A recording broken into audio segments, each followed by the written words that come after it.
and get started, I guess. It's good. Cool. Well, good afternoon, everyone. Thank you for coming here and joining us today for the Figurehead Exhibition Showcase, Deep Cuts and B-Sides here at the History Center. Welcome to everyone joining us in person, and then also those who are joining us via webinar. Thank you very much for watching.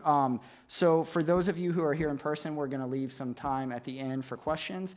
Those of you who are joining us online, feel free to leave comments in the chat, and Katie should be able to relay those to me. And yeah, thanks again for coming. We really appreciate it. So just kind of giving a little background as to why we're doing this particular topic for Lunch and Learn.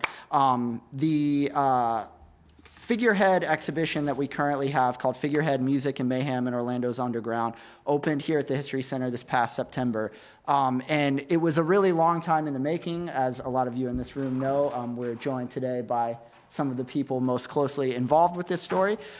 So basically, you know, in all the research and the interviews that went into this particular topic, we have a lot of stuff that didn't quite make it into the exhibit. There are things that are just kind of side stories to the main narrative, or just extras that don't necessarily pertain to the story we're telling, but were also just interesting and we wanted to share. So the title kind of referring to those songs that are maybe a little lesser known, or that get less attention, but are also good. So that's kind of what we're going to. Or maybe like a DVD extra kind of thing, which is also an outdated reference at this point. But so just tell you a little bit about just some background on Figurehead itself, for those of you who may have not seen the exhibit yet.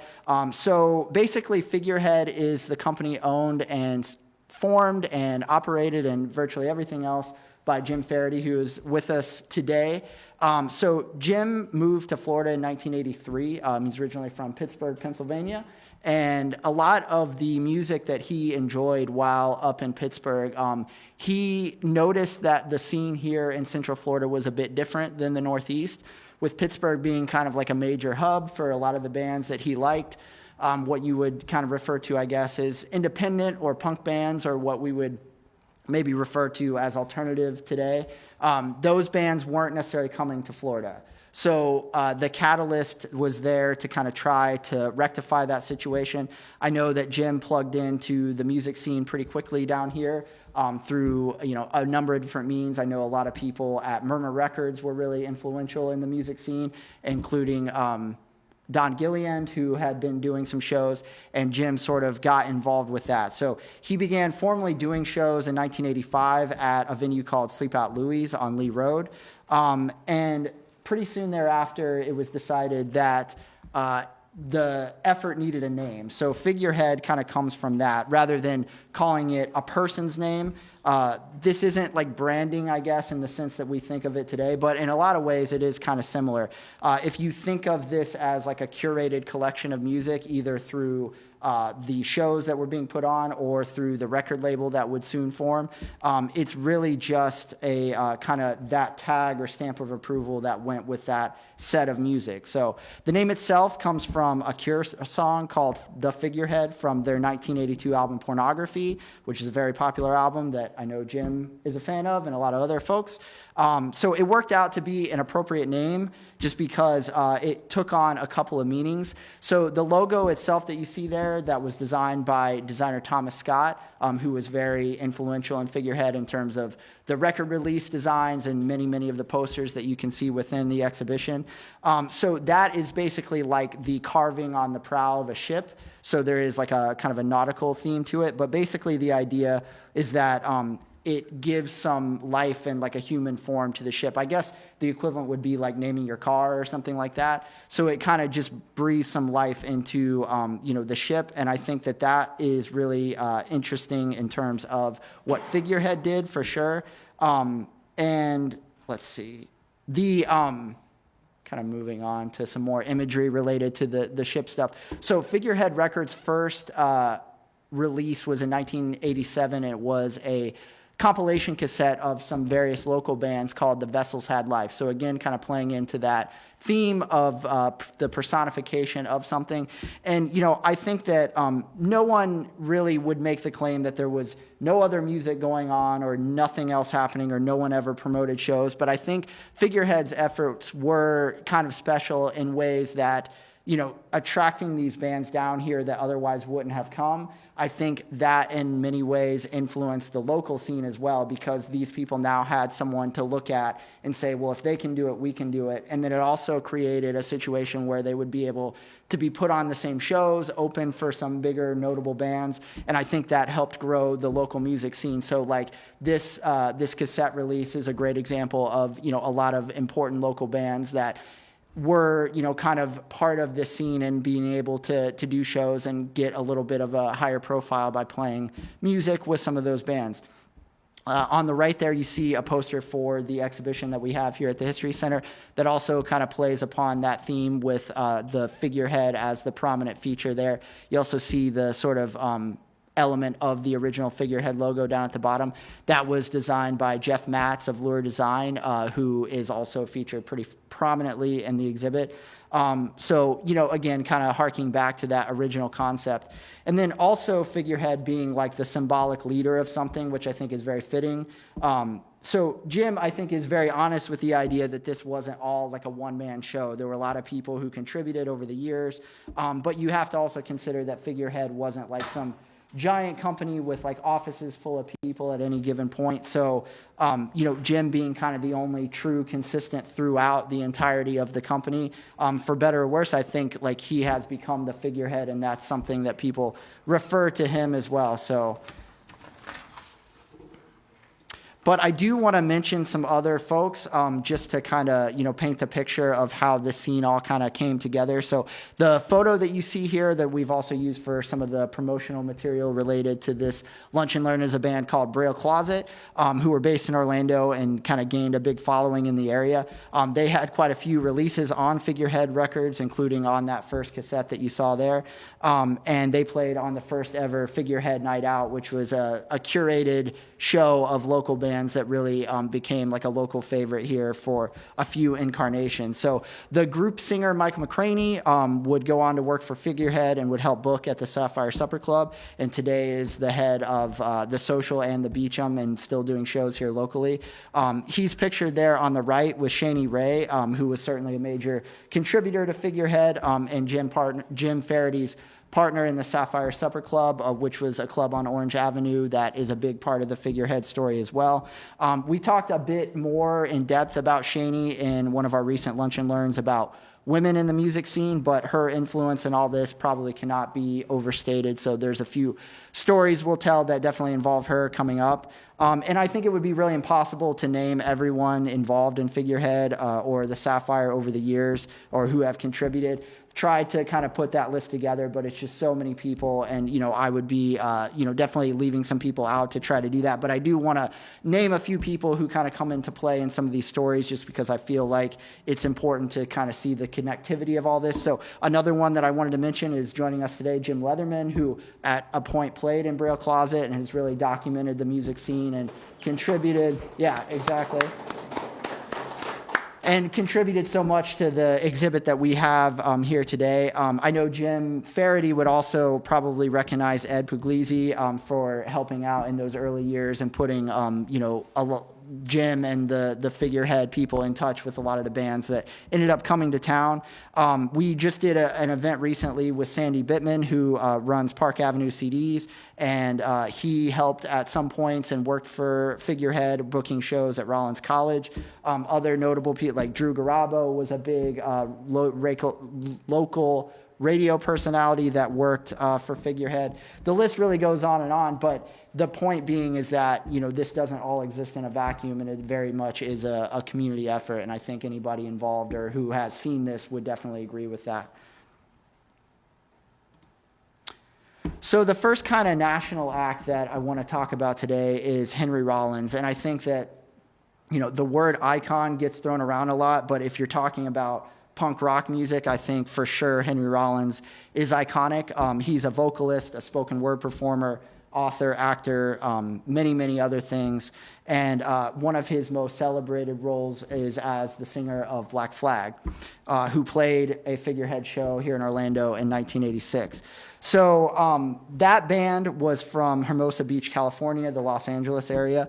And, you may think, well, is Henry Rollins from the Los Angeles area? But he is not. It's kind of a big part of his, talking points that he's actually from Washington, D.C. And another factor that sort of plays into this is that his birth name is not actually Henry Rollins, it's Henry Garfield. So how does that tie into Rollins College at all? So bear with me here, we'll get there. So Henry grew up in Washington, D.C., and was best friends with Ian MacKaye, who is another giant in the punk rock world, known for many things, including bands Minor Threat and Fugazi, as well as running the independent label Discord Records. They worked at Haagen-Dazs together, which is super cool, and more importantly, probably, they were best friends and really had a very important role in each other's musical tastes and kind of growing up, and they listened to music, including Black Flag. And Ian was such a fan of Black Flag that he actually wrote a letter to them, and when they toured the East Coast, they ended up staying at Ian's house. So Black Flag themselves formed in 1976. They had been through, several versions of singers, and by 1981, their singer Des Cadena was not really interested in being the vocalist anymore and decided to essentially switch to guitar. So they were looking to fill that role. So Henry had some experience as a vocalist as well, and was in DC and had a band called State of Alert. The whole story of him joining the band is very interesting, but just kind of the Cliff Notes version is that he attended a Black Flag show in New York and was allowed to sing with the band. And that kind of led to him being offered a more permanent role in the group. And he packed up and headed west. He left everything behind, including the Haagen-Dazs store and Ian, and moved out to LA. So they maintain their friendship. He and Ian are still best friends to this day. But when Henry got to LA, I think it would be probably not unfair to say that the punk rockers of Southern California and the Los Angeles Police Department did not probably have the best relationship at that time. And there were, some issues at a lot of these shows where there were fights and violence and everything. So when Henry got out there, it was recommended to him that maybe it would be a good idea to take on a different last name, kind of almost as like a stage name, so that when the inevitable police file was opened on him, that maybe not using his government name would be a little bit helpful. That's at least the story that Henry tells, which is also kind of funny because one of his biggest acting roles, or most well-known acting roles, he plays a overzealous Los Angeles Police Department cop. So it's kind of an interesting homage to that time. But basically, the name Rollins comes from the fact that in the late 1970s, Ian MacKaye's sister attended Rollins College in Winter Park, and basically to get a laugh out of Ian, he named himself Rollins, and presumably because it sounds cool, I guess. So I wanted to share this. So this is a story that Henry has told a few times, but having some access to some different material, we were able to find Ian's sister Sue's yearbook photo from Rollins College. So you see Ian on the left, Sue is on the right. So in the 1978 yearbook, her photo is listed as Sue MacKaye. And then I thought it was interesting that in 1979, her photo does not appear in the yearbook, but it does have a directory of addresses in the back for students, and she's listed as Susanna MacKaye. The address listed is of particular note. It's 3819 Beecher Street, Northwest in Washington, D.C., which is still today the mailing address for Discord Records. It's actually the MacKaye family house. And I'm not blowing up their spot because this is very much explained on the Discord Record website. But it is sort of an interesting tie back to the fact that appears in a Rollins College yearbook, and probably not a lot of people were super aware of that throughout the years. So let me go through.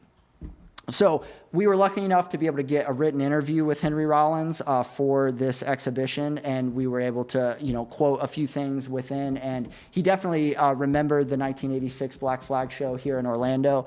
But I asked him a few other questions that I thought would be kind of interesting to get his take on, just because he's such a prolific individual and has done so many different things. So, he's been involved in a career that has taken a lot of twists and turns, and he's just done so much. So I asked him basically, in terms of being a creative person, what do you think constitutes success? And I thought his answer was really interesting and definitely sort of points to his personality. He said, doing what you set out to do. In my opinion, at least, success isn't measured in how many records you sold or amount of money you've made. For other people, those are benchmarks of success, and that's fine, but they don't mean anything to me.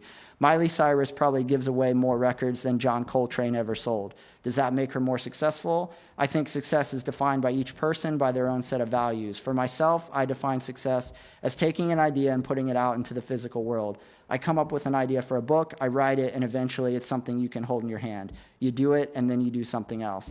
And I think that that really speaks to him as a person. I don't think he's knocking Miley Cyrus in any way there, but I just think that it really speaks to who he is, and he's always on to the next project, and I think that's a very DIY type mentality that a lot of people involved in that scene definitely have followed.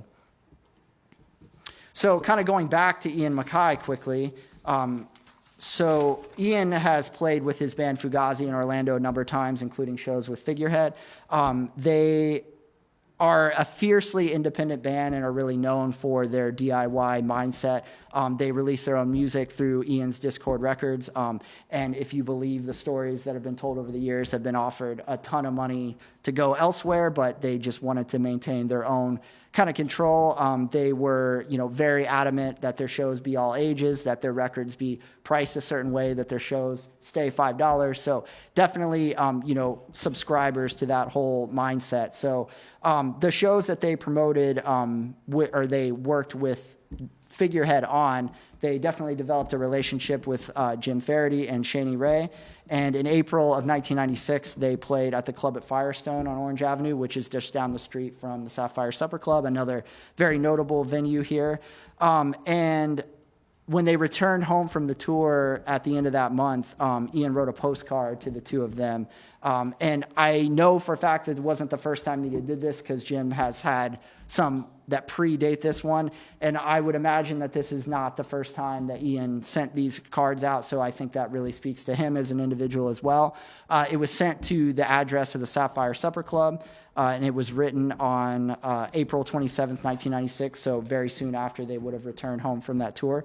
And I'll just read it to you real quick if you can't see it there. It says, "Thanks so much for the great night at the Firestone. Everyone in the band agreed that you took particularly good care of us and that the food at the Sapphire was the best on the tour. I thank you for the straight business and help with the banking, but most of all, thanks for being pals. See you again. Love, Ian." So I think that really speaks to Ian, of course, but I think it speaks to Jim and Shani as well, and just the nature of running an independent company like Figurehead. You'll notice that it's not addressed to Figurehead, it's addressed to Jim and Shani, and I think he clearly has a fondness for both of them. And I think that you certainly could develop a relationship with a larger company, but I think the friendship that they had and the sort of relationship that they maintained over the years would have been much more difficult with like a giant company or something like that. So, if you asked Ian today, I don't know, if he would remember all the specifics of Figurehead as a company, but I guarantee that he would remember Jim and Shani. So I think that again, kind of speaks to that DIY independent mindset. So another favorite of, the Figurehead crowd is Sam Rivers. So Sam Rivers is a very notable and influential jazz musician who in his later years called Orlando home. He was born in 1923 and was active in the jazz scene by the 1950s. He's best known for playing tenor saxophone, but he played a number of instruments, including the flute that you see him playing over there on the right. In the 1960s, he was a big player in the free jazz scene, so he was very skilled at improvisational and experimental music. In 1964, he released arguably his most well-known work, Fuchsia Swing Song, for the legendary jazz label Blue Note. He also played with Dizzy Gillespie, Miles Davis, and other many, very significant jazz musicians. It was a tour in 1988 that he did supporting Dizzy Gillespie in his band that came to Orlando, and Sam would cite in interviews as one of the reasons that he ended up moving down here to begin with. He played with Gillespie at Valentine's on Orange Avenue, which would later become the Downtown Jazz and Blues Club and eventually the Sapphire Supper Club, and is now known as the Social. So there is that kind of thread of jazz throughout the many years, of that club, to this day exists kind of in some form that it did, all those years ago. And actually Shani, who I mentioned earlier, came from a family that really appreciated jazz music. Her father was a fan of Gillespie and of Sam Rivers. So they actually attended as a family when she first moved down here as a teenager. And that's a big memory of hers as well. Sometime within the next couple of years, Sam and his wife Bee ended up vacationing in Orlando, and they discovered that there was this huge network of musicians here, many of which worked at Disney or the other local attractions. And I think that's another factor in what makes Orlando kind of a unique place for music, is that you have all these, artistic, creative people doing something in their day job, and then they're kind of looking for an outlet otherwise. So, he was able to pull from that particular group of people when he ended up moving down here in April of 1991. And, he was able to form his own band. He had a 17-piece big band. He also had a trio, and he started playing shows at the Sapphire pretty regularly. One of the things that people talk about Sam to this day is that he was part of the very popular Fat and Jazzy series, where his big band orchestra would perform with a DJ. So DJs from a collective called the Eighth Dimension would do basically live music with the DJ, and this would draw pretty large crowds, and is really fondly remembered both as part of Sam's career and as the scene at the Sapphire. A couple posters that we have of Sam Rivers that are not actually in the exhibition, one from the Sapphire Supper Club, and then one from his later years when he would continue to play throughout town, one there at Will's Pub. So, he, again, much like, Ian, developed a relationship both with Jim and Shani. His wife, Bee, would handle basically the payouts at the end of the night and kind of the business settlement. And she really took a liking to Shani and dealt with her in most instances. And, they definitely developed a friendship there as well.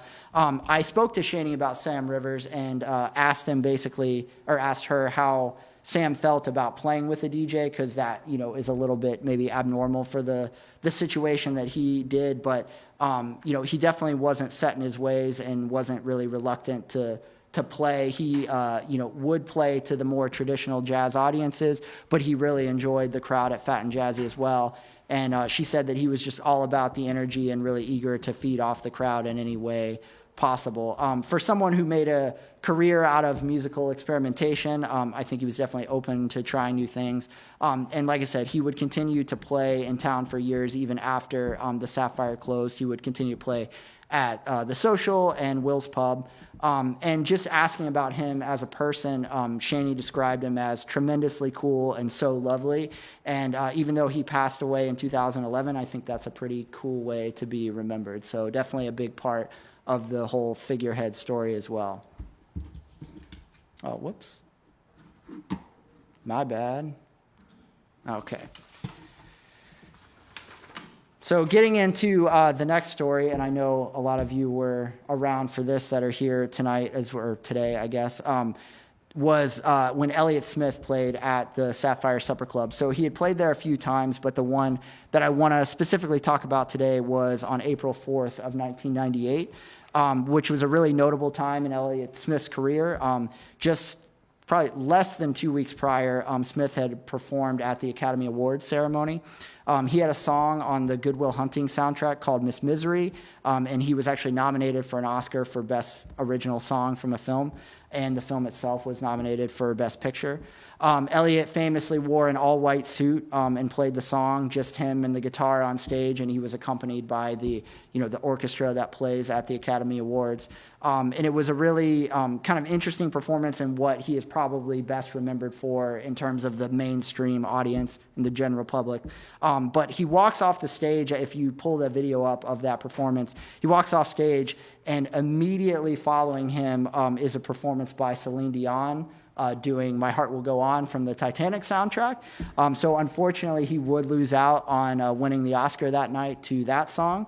But when Madonna introduced it, I think it was pretty clear that she had hoped that Elliott Smith won. So kind of an interesting little footnote there. But so just coming off that particular appearance on the national stage, he played in Orlando. And you can see that the Sapphire even noted that Oscar nomination on their schedule as a means of advertising the show. So Smith, by this point, had a definitely a hardcore group of fans, but one of the kind of notable people that really liked him here in Orlando was another musician from the area who had gained a lot of popularity in his own right, Jason Ross from the band Seven Mary 3. So Jason was from the Orlando area. He went to Bishop Moore High School, and the band was actually living in Orlando when their popularity really took off. The 1995 album American Standard went platinum and was especially popular in this area because of support from the local rock radio station WJRR. So Jason was friends with both Jim and Shaney, and he always, I guess, cites both of them as big influences on his musical taste. He said that he had been swapping some records back and forth with Shaney, and she gave him the Elliott Smith album, which he said he listened to on his bus and at home all the time, and called himself just a huge fan. So we were lucky enough, again, much like Rollins, to be able to talk to Jason Ross, and he was able to kind of relay some of this story. So he was actually working on a project at the time that was just him and his guitar, a solo type thing that was very different than Seven Mary 3, which had like a heavier rock and roll sound. Shaney suggested that he actually play a show with Elliott Smith because that particular bill did not have an opener. He said, "It was a gift that Shaney was giving me. It was one of the 3 best nights of my musical life." He described the crowd as probably the most respectful and focused audience that he'd ever played for. There was no talking or anything other than people just paying attention to the music, and he credits Elliott Smith for kind of cultivating that kind of crowd. So his concerns about playing his music to a completely new audience were really alleviated right off the bat, and Elliott seemed very supportive and receptive to his music. But the thing about that was that no one really knew that Jason Ross was Jason Ross of Seven Mary 3. It wasn't promoted as such. He didn't introduce himself as such. So most of the crowd, including Elliott Smith, didn't know that he had also been in this immensely popular band that at the time was selling millions of records. So kind of a unique scenario for sure. So Jason said that it was really meaningful to him to have people come up after the show and tell him how much they enjoyed his performance, because they weren't doing so as a rock star or a guy known from this big band. They were doing it because they genuinely appreciated his music. He said that he got to have a pretty long conversation over some beers with Elliott that night, and it really, really meant a lot to him, and that it was a very special night in his life. And then he said that it's not necessarily a secret, but that no Seven Mary 3 fans know that he ever did that. So now we know, if you're a Seven Mary 3 fan, that happened. I think that's a really cool little story that he was able to share with us. Fortunately, Elliott Smith is no longer with us, but is definitely, again, kind of a legendary person in that world.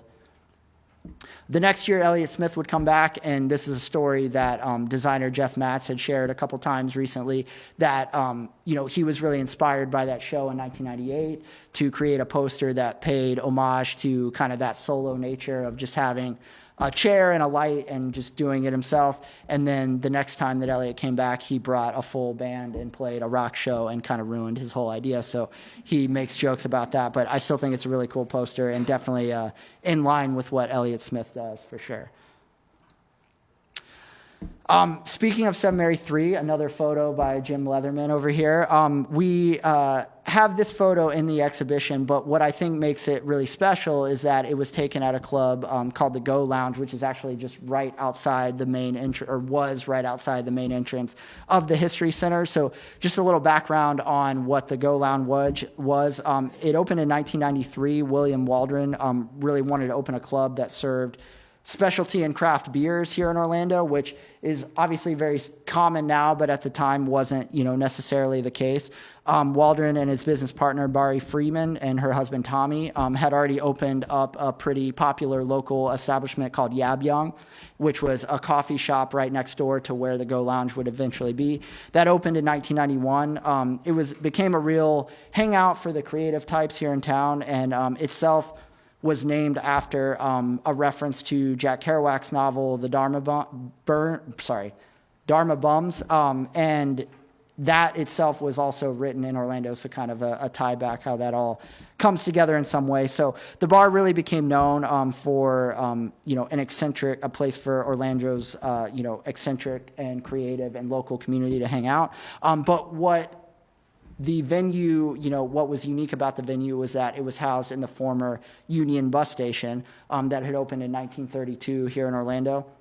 Up until that point, it had been located in kind of across the main street here in Orlando, Orange Avenue on West Central. So it was very close by, but at that point it had moved, so in the fall of 1932.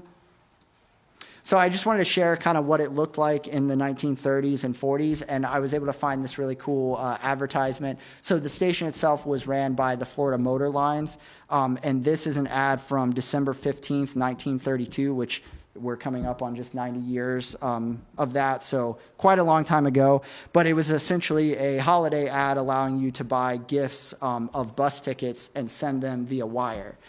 So I know the text is little there, so I'm going to read a little bit of this here. It says, the Florida Motor Lines telegraphic prepaid ticket order delivers bus tickets to anyone, anywhere from Quebec to Tijuana, Vancouver to Miami in a few minutes. The trip and cash for traveling expenses can be wired to anywhere over 50,000 miles of routes from your nearest bus station.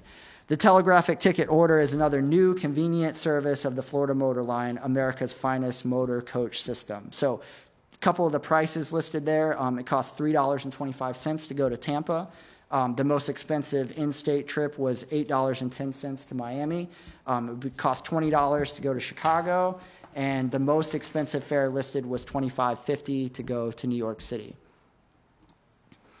So according to Orlando Weekly, Waldron and the Freemans bought a 1964 Bluebird travel bus for $500 and put it in the bar. So kind of, again, paying tribute to the former establishment and putting that bus in there. So Tommy Freeman was a carpenter, and he turned the bus into a small bar with some little tables and chairs in there. But when they would have some of the bigger bands come and play at the club, they actually had to take it out of there. But because it didn't have an engine or really any working parts, they had to winch it out in and out each time. So you can kind of see the bus there. In addition to that photo of Seminary 3, there's a photo of the band The Green Today playing. And you can see kind of the corner of the bus there. So just a nice, kind of cool feature, that was a part of that particular establishment. So unfortunately, the Go Lounge closed in 1999. It became the Globe, which was still under the same ownership, but was a little bit of a different concept, more of a restaurant type situation. Part of the reason why they did this is because that particular location, which would be kind of the corner of Court and Wall Street, right next to the museum. They were remodeling that because they were reopening Court Street to traffic, and they were building both Heritage Square and renovating the building we're currently in for opening of the eventual Orange County Regional History Center. So you, I guess, in some ways can blame the History Center for some of those changes. But unfortunately, by 2001, all the establishments owned by that particular group would close. The area down there is obviously still a very popular destination for people, but I think a lot of the regulars who went to those clubs kind of lament those unique venues that are no longer there. So again, another sort of special time in Orlando. You can see a poster created kind of advertising some of the upcoming shows there at the Go Lounge. Like I said, the Green Today there, another big favorite locally. The Hate Bombs are listed on there. So, had a fair share of music over the years, and is something that people really remember fondly. Okay, so the star power now, Rob Thomas, probably the biggest rock musician to ever come out of the Central Florida area. A lot of other musicians as well, but I think he probably takes the cake in that particular category. So here are two pictures of Rob with his band Tabitha's Secret. The one on the left is him performing at Club Nowhere, which was a venue out on Bennett Road, kind of off of Colonial on the east side of town. So a lot of really notable bands ended up playing there in just a very, very small venue. And then to the right, you see the full band in a photo, again, taken by Jim Leatherman. I feel like we're going to say that a lot. But that was taken at Dickinson Azalea Park here in Orlando, so another kind of cool connection. So you see, in addition to Rob, there are two other members of the eventual Matchbox 20 in that photo, Brian Yale and Paul Duchette. And kind of Rob's sort of local history. Rob was actually born in Germany. His father was in the Army, but he returned to the United States soon after, and they ended up moving to Orlando when Rob was 11. He attended Lake Brantley High School in Altamont Springs starting in 1987, and it was during this time that he really cites beginning to get interested in playing music. But he did attend high school with another public person, baseball player Jason Varitek of the Boston Red Sox. So in the exhibition, you can see we have a yearbook from Rob's freshman year of 1987, but we have here, I have a few photos from the 1989 Lake Brantley High School yearbook that features both Robert Thomas and Jason Varitek. So for those of you who may not know, Jason Varitek was the catcher of the Boston Red Sox and was part of two World Series championship teams in 2004 and 2007. That was when the Red Sox kind of broke their curse after not having won since 1918. And maybe, some of you are familiar with the great film Fever Pitch starring Drew Barrymore that chronicles this whole thing. So it was definitely, and Jason Varitek actually makes a cameo in that movie too. So I just thought it was really interesting, the fact that not only were they the same year in the same school, but that they were even on the same page in the yearbook. So Varitek had a very successful career. He was named captain of the Red Sox in 2005 and had that honor until the end of his career in 2011. And no one since has been the captain of the Red Sox. So definitely a notable person as far as that goes. He is currently a coach with the Red Sox organization. So I wanted to also, I think by all accounts, Rob kind of had like a tough childhood, adolescent time. He did end up dropping out of school, so he did not finish at that particular high school, and for a few years kind of moved back and forth between Florida and South Carolina. He, in coming back to Orlando, formed the band Tabitha's Secret, but he would eventually form a new band called Matchbox 20, and he even cites Orlando as being sort of the source of that original name. We, again, were lucky enough to be able to ask him a few questions about all this, and he told us that that name was actually discovered or kind of came up with at the Mill in Winter Park. So, again, another cool kind of local connection. Matchbox 20 became a massive band. Rob also has had a very successful solo career, and even, one of his biggest songs being with Carlos Santana, song Smooth, which is kind of universally known, I think, out there, but definitely a big star. And I think that, he is a definite credit to the local area as far as star power goes. So again, in talking to Rob, being such a big star, and being able to do this kind of written interview with him, I wasn't that, I didn't expect him to remember, his time in Orlando, but I think he very much, vividly remembers, Figurehead, Jim, everything. And he was very, kind of generous with what he had to say. And I just wanted to share a few of the pieces from that didn't quite make the exhibit, but I think really speak to, his involvement here in Orlando and that time, and, of course, Jim. So on Orlando itself, he said, there were a handful of places to play and a really strong and connected group of musicians that played together and hung out together. When I see the downtown area we used to live in every night, I hardly recognize it. It was smaller for sure. And, in asking about Jim, he said Jim was the leader of our misfits. He wasn't that much older than us, but he was focused, and we all looked up to him. We spent a lot of time with and around each other. I asked him about what his favorite clubs were to play, and he said that we were always so stoked to have a spot to play no matter where it was, but the Sapphire Supper Club was the most special. And then kind of the last thing that I think was an interesting part of all that is, in asking about, his performances and his time here in Orlando, I kind of wanted to know a little bit more about, the non-music part of things. Like, was there anything non-performance related that he remembered from his time here locally, like a favorite restaurant, a favorite store, a park, anything like that? And his answer was that, I don't recall any part of my life in that time that didn't revolve around playing music or that didn't take place in a venue of some kind. our favorite places to hang out were wherever someone we wanted to see was playing or where the beer was free. It was heaven when it was both. So I think that really is a testament to the environment created by Jim and so many others here locally for the music scene, and that someone of his stature still looks back on that time so fondly. And I think that's a really cool part of all this, that there are so many musicians and other people involved that look back at this time in the 80s and 90s as something really significant.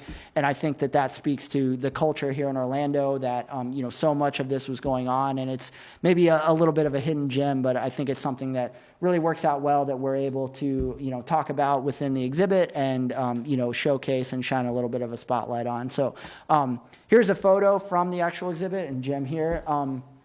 And yeah, so for those of you who have seen the exhibit, again, this is kind of some extra material that maybe helps round out some of those stories. But for those of you who maybe have not seen it, if you're here in person, you can definitely go down after the presentation's over. And for those of you who are joining us online, we definitely encourage you to come check it out and find out a little bit more. There's a ton of additional material that we did not cover today, as this is sort of the supplement to the actual exhibit itself. But yeah, that kind of wraps up the main part of the presentation. But because we have a couple people who are very big part of the exhibit itself here today, maybe if anyone has any questions, we'd be able to rely on them if I'm unaware of anything. So I think.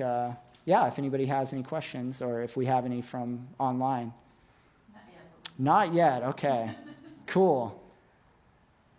Well, again, I want to recognize Jim Leatherman and Jim Faraday for being here today. They were huge contributors to the exhibit itself. Obviously, Jim, brought in hundreds of concert posters and, donated to our collection. So that was really the catalyst for all of this. And, of course, Jim Leatherman, playing in bands, documenting the scene, being really, involved locally, and a beloved member of the scene here. I think, again, said it before, but I don't think we'd be able to do, quite what we did without your photos. So we're really appreciative of that. Jim has a question. This should be very interesting. I never knew Henry Rollins got the name from Rollins College. Well, there you go. Yeah. After all the years, it's like that blew me away with Ian McCrea's sister going to Rollins College. Yeah. That whole connection was bizarre. I think it's pretty cool. I did the show with him at Rollins College and never even said anything. He never said, I got my name from this college. Because we thought the play on the poster was funny. Rollins on Rollins, yeah, that was. We could have said, I got my name from this college. This is My friend Paul Hughes, he went to Rollins College in that era. So I thought it was hysterical that Paul's sitting there going, really? Wow. Well, it is interesting, too, because, obviously Winter Park, having the connection to different things, Rob Thomas, and then, of course, you doing shows, at Rollins over the years, kind of after this, like it all kind of ties together. And I think that's been like a big theme with this, is that, focusing on this one particular story, like we see all these different parts that connect to both, the Orlando culture, but also the music culture. So I think that's been. Mr. Rogers and Henry Rogers. Yeah, that's true, yeah. It's just an amazing connection. Yep, life is for service, I think, is the quote there. All right, well, we're going to fill this time one way or the other, so if anybody has any questions. We're not, nobody's leaving until 1 o'clock, so. Oh, God, no, I can't sit that long. Do you have any, I know both Jim Leatherman and Jim Faraday here, do you have any memories of Sam Rivers that you'd want to share? I know you're Sam both. Was like, it was like an experience, because having somebody from that era, and what I was blown away by is so many young people would come out to the show. It was a 17-piece, free jazz. He would just turn around and tell them what they're playing. Like, I was just blown away. Every show was sold out. It was amazing. And the other thing was when Cheney had to deal with B, his wife, and fill got to deal with B, his wife. She was very. The envelope would put $100 in each, 16 envelopes for each member. It was like hysterical, like the close out of the show with her. Well, that's actually an interesting question too that I would have for you, like being in the promoter role, is like, I think that when you're dealing with artists who have been around for such a long time, like I think that, and you correct me, but I think this is probably a good example. Sam Rivers is like someone who was playing in the 50s and the 60s who were like, he wanted to make sure whoever was handling business for him wanted to make sure that it was, handled correctly, and they had very specific requests because they probably had been ripped off so many times and had been treated poorly so many times. He was at the door. She would make sure. The funny thing about that postcard with Ian McKay about thanks for the banking was Ian had asked me that because everything is cash, and he said, "Hey, I've got $50,000. I need to send it to my mom because he lived in the house with his mom. There was Discord Records." Yeah. The same address. Yeah, and that's the same address on the postcard and everything, yeah. Bank, which is now, I don't know what bank it is now. It was, your office, what was that bank in the lobby? Bank of America now. Wells Fargo. The bank there was First Union, and we went in there with $50,000 and wired it to his mom. And I just thought it was weird because I was like, because it was just back then, in the 80s, everything was so different, banking, for sure, communication, everything. And you had said at one point Fugazi had stayed in your office. They had slept the night, right? Yeah, well, I lived in a one-bedroom apartment, so there was 6 of them, so they just slept on the floor of my office. They were adamant that they would never stay in a hotel. So they were very comfortable. I had a big office, so they were sure. They were just everybody back then. It was like Afghan Wig stayed at that office. Flaming Lips stayed at that office probably 4 times. It was where Dante's and where Pulse is. Right. So we had an office connected to Dante's, and so it was funny how many bands. And there was a Brill Claus's band practice room was in there. Klaus Heach's office was in there. Yep. So it was a very communal little teeny office. And yeah, I mean, I think that really, the community, like you see even, you guys here today are people who have come to numerous events and kind of, been part of this community for so long, but now are coming and kind of participating in this. And I think it's really cool that you guys are also, still into this and involved and, really kind of friendly with each other. I think it's really cool to see that. Sean is here, used to do his own little miniature lighting company that would help us out tremendously because doing the shows, we'd always remember sound, but you never would remember lighting. Yeah. So I was like, I got it. Don't worry about it. I got it. That was a great start for me because I love music and Jim. This guy worked on Breaking Bad. Wow. Yeah, it went from starting out with him going to Breaking Bad. Bigger and better things, or? Yeah, he's got the award. No, Emmy, sorry.